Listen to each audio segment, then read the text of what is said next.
Hello and welcome to sports Tak. एक तरफ Paris Olympics पर सबकी नजर है क्योंकि वहां पर भारतीय कंटिजेंट क्या कुछ कर रहा है ये हर कोई जानना चाहता है और उम्मीद है कि वहां पर मेडल के बाद मेडल लगें जो शुरुआत मनु भाकर ने कर दी। वहीं दूसरी तरफ आईपीएल रिलेटेड जो खबर है उस पर सबकी नजर है और अब वो तारीख आने वाली है, यानी कि एक दिन है अब बीच में जुलाई 30 का और जुलाई 31 काफी कुछ चीजें जो है साफ हो जाएंगी क्योंकि अहम मीटिंग है जहां पर बीसीसीआई और टीम ओनर्स एक साथ बैठेंगे। और जो आप पीछे तस्वीर देख रहे हैं यहां पर सबके मन में सवाल है कि महेंद्र सिंह धोनी का क्या होने वाला है। काफी अब खबरें ये भी आ रही हैं कि महेंद्र सिंह धोनी कंटिन्यू करेंगे एज प्लेयर या नहीं, वो इस पर डिपेंड करेगा। जो 31 जुलाई की मीटिंग का एक बहुत अहम मुद्दा है और वो है कि प्लेयर्स कितने आप रिटेन कर सकते हो और साथ ही साथ राइट टू मैच को लेकर भी जो बात चल रही है उस पर रोहित शर्मा को लेकर सस्पेंस बना हुआ है कि रोहित शर्मा कहां जाने वाले हैं। केएल राहुल और लखनऊ शायद ये सफर जो है खत्म होने वाला है और ऋषभ पंत पर भी लोगों ने ऋषभ पंत को अलग अलग जर्सीज पहनाकर जो है दिखाया है और बताया है कि ऋषभ पंत हो सकता है यहां जाएं, हो सकता है वहां जाएं। उसमें नंबर 1 रेस में जो बात चल रही है वो चल रही थी चेन्नई सुपर किंग्स की। और अगर धोनी बतौर खिलाड़ी नहीं खेल रहे होंगे और अगर मेंटोर हो जाते हैं तो डिस्कशंस जो हैं बहुत अच्छे तरीके से ऑन रहेंगे ऋषभ पंत और सीएसके फ्रेंचाइजी के बीच, जहां पर आपको पता है कि महेंद्र सिंह धोनी एक की फिगर वहां पर प्ले करेंगे। तो इस मीटिंग रिलेटेड क्या कुछ इंफॉर्मेशन है सबसे पहले वो आपको बताते हैं कि 31 जुलाई की ये मीटिंग है जहां पर बीसीसीआई और आईपीएल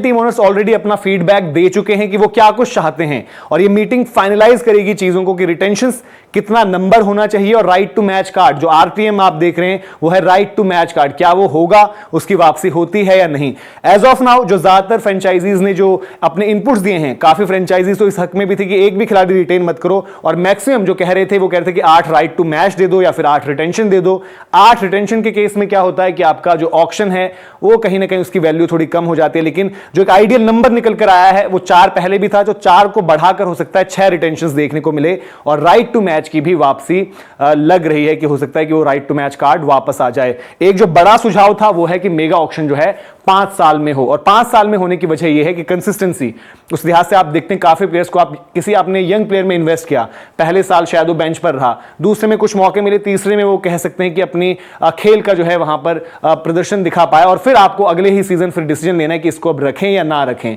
और उस प्लेयर पर आप इन्वेस्ट करते हो। काफी बारी कुछ बड़ी रकम भी होती है, काफी बारी एक छोटी रकम भी होती है, लेकिन आपको उसमें एक अच्छा खिलाड़ी मिल जाता है। इसलिए कंसिस्टेंसी और फैन बेस को देखते हुए ताकि आपके खिलाड़ी कंटिन्यू रहें, यह भी एक सजेशन है कि मेगा ऑक्शन को अब 3 की बजाय जो है जो 3 साल का साइकिल होता है उसकी बजाय जो है 5 साल में किया जाए। और मेगा ऑक्शन के हक में यह भी था एक वक्त पर कि कुछ फ्रेंचाइजीज नहीं थे। आपको याद होगा कि इससे जो पिछला मेगा ऑक्शन था वहां पर दिल्ली की एक बड़ी मजबूत टीम थी और दिल्ली नहीं चाहता था उस वक्त कि मेगा ऑक्शन हो। दिल्ली मेगा ऑक्शन में जाते और उसके बाद हमने देखा है बीते कुछ सीजन्स में दिल्ली की परफॉर्मेंस उस तरीके की नहीं रही। अब आपको दिखाते हैं कि अब तक जो आपने देखे उन मेगा ऑक्शंस में क्या कुछ नियम होते थे और इस बारी क्या बदलने वाला है। तो पिछले साइकिल में क्या कुछ था,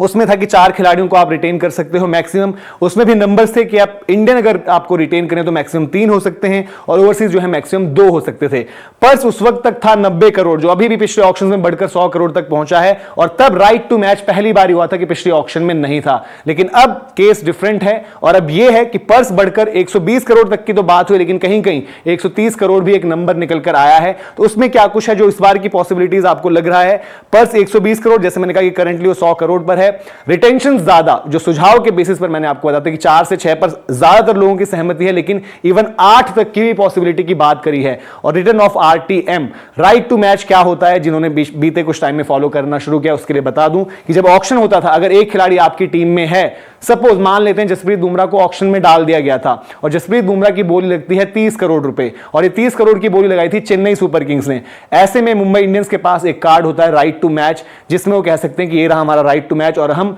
चेन्नई की इस बिड को मैच करते हैं। जब चेन्नई वो बिड जीत चुकी होती है उसके बाद भी वो राइट टू मैच के जरिए बुमराह को वापस ला सकते हैं। तो इस कार्ड की भी वापसी की बात चल रही है और शायद सबकी नजर यही रहेगी कि इस मीटिंग से क्या कुछ निकलता है, क्योंकि एक खबर यह भी आ गई है कि महेंद्र सिंह धोनी जो हमेशा चेन्नई सुपर किंग्स के एक बहुत बड़ी फिगर रहे हैं, उन्होंने यह तय किया है शायद कि रिटेंशन में कितना नंबर होता है उसके बेसिस पर वो ये तय करेंगे कि अगला सीजन वो खेलेंगे या फिर नहीं, क्योंकि उनको देखना होगा कि उनको अपनी टीम भी बनाने जहां पर ऋतुराज एक श्योर शॉट रिटेंशन है। हो सकता है ऋतुराज के अलावा रविंद्र जडेजा जो एक वक्त पर कप्तान रहे, शिवम दुबे का जिस तरीके का राइज रहा एक खिलाड़ी वो हो सकते हैं। ओवरसीज पिक्स में आपको देखना पड़ेगा, शायद पथिराना को वो नहीं छोड़ना चाहेंगे। तो 4 खिलाड़ी ये हो जाते हैं। अगर 4 ही लिमिट मिलती है तो वहां पर एमएस धोनी किस तरीके से देखते हैं चीजों को, और उसके अलावा भी अगर वो 5 या 6 भी बढ़कर होती है, धोनी शायद फिर एक एक पोजीशन जो है अपने लिए वहां पर रखेंगे और फिर आपको आईपीएल सीजन में दिख सकते हैं बतौर खिलाड़ी, अदरवाइज वो भी आपको मेंटोर की भूमिका में नजर आ सकते हैं। तो ये पूरी की पूरी अपडेट थी और अगले जो 24-48 घंटे उसमें डेवलपमेंट्स आएंगी, तो इसी तरीके से बने रहिए। और आपको क्या लगता है रिटेंशन का नंबर कितना होना चाहिए, कमेंट सेक्शन में जरूर बताएं।